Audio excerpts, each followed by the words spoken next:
अस्सलाम वालेकुम dear students, welcome back to my YouTube channel biomatics. Relationship of biology with other sciences हम discuss कर रहे थे।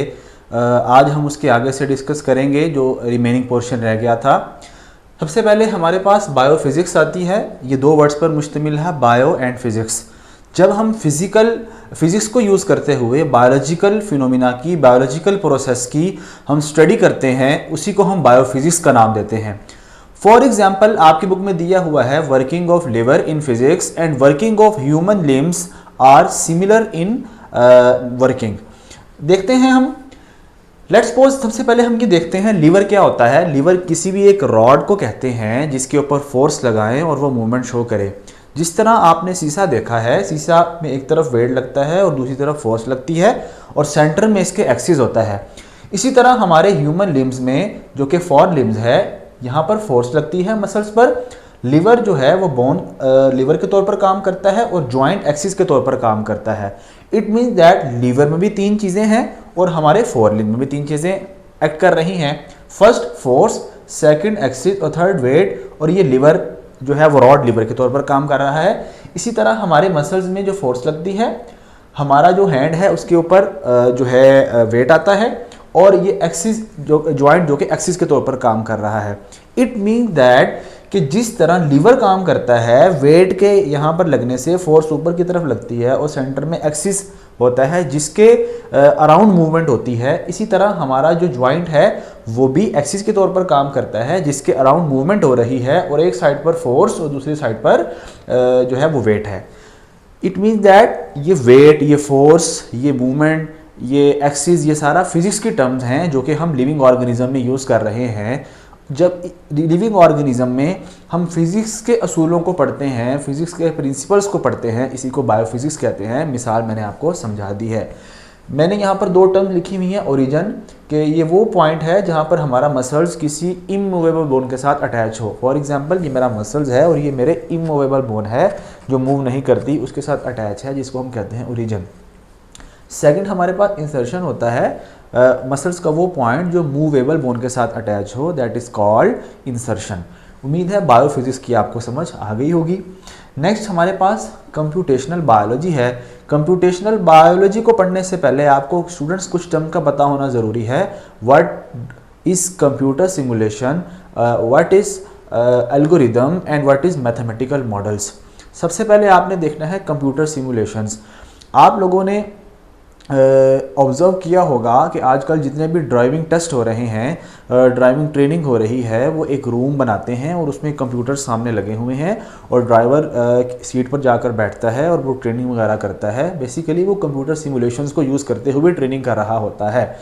इसी तरह आपको मैं बायोलॉजी के लिहाज से एग्जांपल देता हूँ कि लेट्स सपोज एक डॉक्टर है जो कि अभी MBBS कर रहा है या अपनी स्टडी कर रहा है, तो वो हर स्टडी करने के लिए या हर प्रैक्टिकल करने के लिए हर बार वो किसी पेशेंट के हार्ट को यूज़ नहीं करेगा, बल्कि वो कंप्यूटर प्रोग्राम्स के तहत जो बनाया गया एक 3D इमेज है या 3D स्ट्रक्चर है उसको पढ़ेगा, ताकि पढ़ते हुए उसको जब वो रियल वर्ल्ड में जाए, जब अपनी प्रैक्टिस में जाए, तो अच्छे तरीके से अपना जो है वो नॉलेज को यूज़ कर सके और नॉलेज को यूज़ करते हुए वो पेशेंट का इलाज कर सके। इट मीन दैट कि अगर हम देखें कंप्यूटर सिमुलेशंस का मतलब ये है कि रियल वर्ल्ड को स्टडी करना बाय यूजिंग कंप्यूटर प्रोग्राम्स।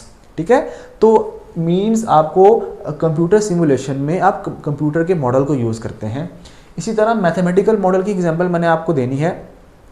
अब मैथमेटिकल मॉडल में देखते हैं कि लेट्स सपोज ये मैंने कोरोना वायरस जब कोविड-19 था, उसका मैंने एक सिंपल सा ग्राफ बनाया है समझाने के लिए कि मैथमेटिकल मॉडल्स होते क्या हैं।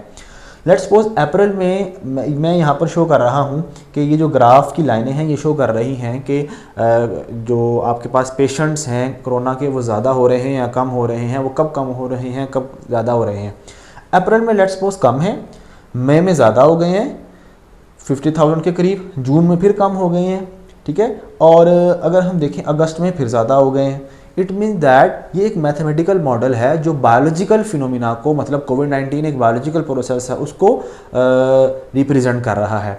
तो कंप्यूटेशनल बायोलॉजी में हम मैथमेटिकल मॉडल को और कंप्यूटर सिमुलेशन को यूज़ करते हैं। अब एक चीज़ रह गई है जिसको हम कहते हैं एल्गोरिदम्स। एल्गोरिदम क्या होता है? एल्गोरिदम बेसिकली अगर हम इसकी डेफिनेशन देखें, स्टेप बाय स्टेप प्रोसेस, किसी भी बायोलॉजिकल प्रोसेस को यूज़ करना कंप्यूटेशनल बायोलॉजी में एल्गोरिदम कहलाता है। फॉर एग्जाम्पल, आपकी बुक में एग्जाम्पल दी हुई है sequence of amino acid in a protein. मेरे पास कोई भी दो प्रोटीन्स हैं, लेट्स सपोज एक साइंटिस्ट है, वो लेबॉर्ट्री में काम कर रहा है और उसने दो प्रोटीन को एक्सट्रैक्ट किया है किसी भी बायोलॉजिकल सैंपल से, और वो ये देखना चाहता है कि ये प्रोटीन जो है क्या ये पहले ही डिस्कवर्ड हो चुकी हैं या कोई नई प्रोटीन है। वो दोनों का सीक्वेंस कराएगा, वो देखेगा कि प्रोटीन के अंदर अमाइनो एसिड का सीक्वेंस कौन सा है। आपको ये बात पता होनी चाहिए, जितनी भी प्रोटीन्स हैं उनमें अमाइनो एसिड्स होते हैं। अब वो सीक्वेंस कराने के बाद वो यहाँ पर फर्स्ट प्रोटीन और सेकंड प्रोटीन वो लिख लेगा, और कंप्यूटर में एक बायो इन्फॉर्मेटिक्स का टूल है जिसको ब्लास्ट कहते हैं। ब्लास्ट को ओपन करेगा, अपनी इन सीक्वेंस को ब्लास्ट के अंदर एंटर करेगा।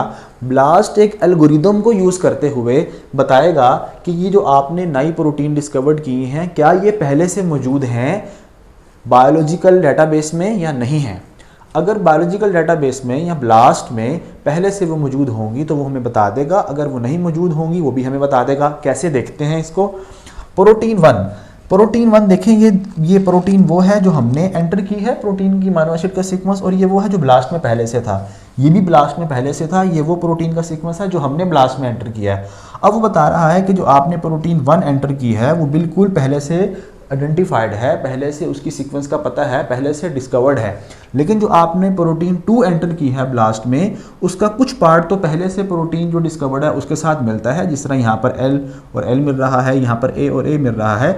बाकी जो सीक्वेंस है वो टोटली डिफरेंट है। इट मीन दैट प्रोटीन 2 99 या 98% डिफरेंट है उन प्रोटीन से जो ऑलरेडी डिस्कवर्ड या ऑलरेडी आइडेंटिफाइड हैं। तो हम क्या करते हैं, हम बेसिकली एल्गोरिदम को पढ़ रहे थे कि ब्लास्ट एक एल्गोरिदम को यूज़ करते हुए हमें रिजल्ट दे रहा है। It mean that computational biology में हम एल्गोरिदम का, मैथमेटिकल मॉडल्स का और कंप्यूटर सिमुलेशन का यूज़ करते हुए हम अपने बायोलॉजिकल रिसर्च को कैरी ऑन करते हैं। उम्मीद है आपको इस बात की समझ आ गई होगी। नेक्स्ट बायोफिजिक्स हमने डील कर लिया, बायोस्टैट पर आ जाते हैं। बायोस्टैट को समझने से पहले मैं आपको समझाना चाहता हूँ कि मेरे पास लेट्स सपोज मैंने किसी भी प्लांट के ऊपर या किसी भी दो प्लांट ग्रुप के ऊपर एक्सपेरिमेंट करना है कि अगर मैं प्लांट के एक ग्रुप को कह लें कि आप फर्टिलाइज़र्स दूं और दूसरे को फर्टिलाइज़र्स मैं ना दूं तो उसके ऊपर क्या असर होगा, क्या उसकी ग्रोथ पे कोई असर होगा। आइए हम देखते हैं। मैंने ग्रुप 1 को फर्टिलाइज़र दिए, 3 प्लांट थे उसमें, सारों को प्लस किया, उसकी एवरेज निकाली, 3 पे डिवाइड कर उनकी हाइट निकाली कि 3.5 सेंटीमीटर है। ग्रुप 2 था, 3 प्लांट थे, तीनों को प्लस किया, 3 पे डिवाइड किया और उनकी एवरेज निकाल ली हाइट। अब मैंने देखा कि वो वाले प्लांट जिनको मैंने फर्टिलाइज़र दी थी, ऑफ कोर्स उनकी ग्रोथ में इजाफा हुआ, और वो प्लांट जिनको मैंने फर्टिलाइज़र नहीं दिए उनकी ग्रोथ में इजाफा नहीं हुआ। अब ये जो मैंने जमा किया है, जमा कर एवरेज निकाली है, एवरेज एक स्टैट का टूल ही है, मीन वैल्यू निकालना स्टैट का टूल ही है। अब वो स्टैट के टूल को यूज़ करते हुए मैं अपनी बायोलॉजिकल रिसर्च कर रहा हूँ, प्लांट के ऊपर रिसर्च कर रहा हूँ। इसी को तो हम क्या कहते हैं, बायोस्टैट कहते हैं। तो इसी की डेफिनेशन यही है कि deals with the principle of stat which are used to interpret biological data. ये मेरे पास बायोलॉजिकल डाटा था। इंपॉर्टेंस इसकी क्या है, जिस तरह मैंने रिसर्च में बताया, हो सकती है हेल्थ केयर और पब्लिक हेल्थ में इस्तेमाल हो सकती है। अब हेल्थ केयर और पब्लिक हेल्थ क्या होता है? हेल्थ केयर कहते हैं किसी भी एक इंडिविजुअल की हेल्थ के ऊपर फोकस करना। मिसाल के तौर पर एक बच्चा बीमार हो जाए, उसको हॉस्पिटल लिया जाता है, वो आपकी हेल्थ केयर में आ जाएगा। पब्लिक हेल्थ का मतलब है पूरी पॉपुलेशन की हेल्थ के बारे में फोकस करना। मिसाल के तौर पर आपने देखा होगा वैक्सीनेशन का प्रोसेस पूरी पब्लिक को या पूरे पॉपुलेशन को फोकस किया जाता है, वो किस में आ जाता है, वो पब्लिक हेल्थ में आ जाता है। It mean that biostat public health में और हेल्थ केयर में भी अहम किरदार अदा करती है। कैसे? मिसाल मैंने आपको समझाई कि वैक्सीनेशन जब करवानी है तो वो पूरी पॉपुलेशन, कितनी पॉपुलेशन है, कितने बच्चों को लगना है, किस एज के बच्चों को ज़्यादा लगना है, किस एज के बच्चों को नहीं लगाना चाहिए, या बड़ों में ज़्यादा लगाना चाहिए वैक्सीन्स को या छोटे बच्चों में ज़्यादा लगाना चाहिए, ये सारा का सारा कौन डील कर रहा होता है? बायोस्टैट को पढ़ने वाले या बायोस्टैट को बायोस्टैटिशियंस होते हैं जो इसको डील कर रहे होते हैं। नेक्स्ट हमारे पास बायोजियोग्राफी है। ये 3 वर्ड्स पर मुश्तमिल है। Life, bio mean life, geography earth, graphy, geo mean earth और ग्राफी कहते हैं डिस्क्रिप्शन को, राइटिंग को। ज़मीन के बारे में पढ़ना, उसके ऊपर डिफरेंट जानदार कहाँ कहाँ पर मौजूद हैं उसको पढ़ना बायोजियोग्राफी कहलाता है। मैंने मिसाल दी है आपको कैमल से, मैंने ये मैप बनाने की कोशिश की है। देखें, अगर हम देखें कैमल के जो एंसेस्टर्स थे वो नॉर्थ अमेरिका में थे, और नॉर्थ अमेरिका में उसके एंसेस्टर्स थे, वहाँ से वो माइग्रेट करते हुए डिफरेंट एरिया में चले गए, डिफरेंट जियोग्राफिकल रीजन में चले गए। फॉर एग्जांपल कुछ अफ्रीका में आ गए, कुछ एशिया में चले गए, कुछ साउथ अमेरिका में चले गए। अब यहाँ पर वो जाकर उनकी बिल्कुल टोटली डिफरेंट जो है वो हैबिटेट हो जाएगा, और टोटली डिफरेंट उनका इन्वायरमेंट हो जाएगा, क्लाइमेट डिफरेंट हो जाएगा, और उनके जो इन्वायरमेंट है, उनकी जो एडॉप्टेशंस हैं, उनकी एवोल्यूशन को अफेक्ट करेगा। एवोल्यूशन उनकी जो है वो स्टार्ट हो जाएगी अकॉर्डिंग टू दैट इन्वायरमेंट। ये कैसे हो रहा है, क्यों हो रहा है, कि किस तरह हो रहा है, जानदारों पर क्या असर हो रहा है, इसी को हम बायोजियोग्राफी में पढ़ते हैं। तो देखेंगे ये डेफिनेशन है कि बायोजियोग्राफी में हम डिस्ट्रीब्यूशन देखते हैं डिफरेंट जानदारों की different geographical regions of the earth पर, और इसमें हम देखते हैं कि आबो हवा का या क्लाइमेट का जो इन्फ्लुएंस है वो किसी भी जानदार की डिस्ट्रीब्यूशन के ऊपर कैसे होता है। नेक्स्ट हमारे पास बायोटेक्नोलॉजी है। बायोटेक्नोलॉजी में हम लिविंग ऑर्गेनिज्म या उनके कंपोनेंट को यूज़ करते हुए इंसान की खिदमत के लिए कोई भी चीज़ बनाते हैं। मिसाल के तौर पर अगर हम देखें कि हमारे पास जो कंपोनेंट हैं, कंपोनेंट की बेहतरीन मिसाल आपके पास प्लाज्मिड है।